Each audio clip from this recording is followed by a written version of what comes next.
राज्यात सुरू असलेल्या मुसळधार पावसाने जनजीवन विस्कळीत झाले असून अनेक ठिकाणी दरडी कोसळल्याच्या घटना समोर आल्यात। अशातच मुंबई नाशिक महामार्गावरील जुन्या कसारा घाटात दरड कोसळल्याने काही काळ वाहतूक ठप्प झाली। सुदैवाने या घटनेत कोणतीही जीवितहानी झाली नसली तरी प्रवाशांमध्ये भीतीचं वातावरण निर्माण झालंय। मिळालेल्या माहितीनुसार घाट माथ्यावर सुरू असलेल्या मुसळधार पावसामुळे डोंगराचा काही भाग अचानक कोसळला।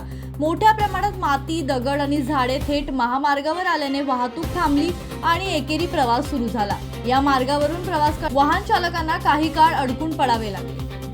जेसीबी आणि अन्य यंत्रसामग्रीच्या सहाय्याने रस्त्यावर पडलेली माती, दगड आणि झाडे हटवण्याचे काम युद्धपातळीवर करण्यात आले आहे। त्यानंतर खबरदारीचा उपाय म्हणून एकेरी मार्गाने वाहतूक सुरू करण्यात आली असून वाहन चालकांना सावधगिरीने प्रवास करण्याचे आवाहन करण्यात आले। दरम्यान हवामान विभागाने राज्यातील काही भागांमध्ये अतिमुसळधार पावसाचा इशारा कायम ठेवलाय। त्यामुळे घाट परिसरातून प्रवास करणाऱ्यांनी प्रशासनाच्या सूचनांचे पालन करावे, अनावश्यक प्रवास टाळावा आणि हवामानाची माहिती घेऊनच मार्गस्थ व्हावे, असे आवाहन प्रशासन करत आहे। Bureau report, Janshakti.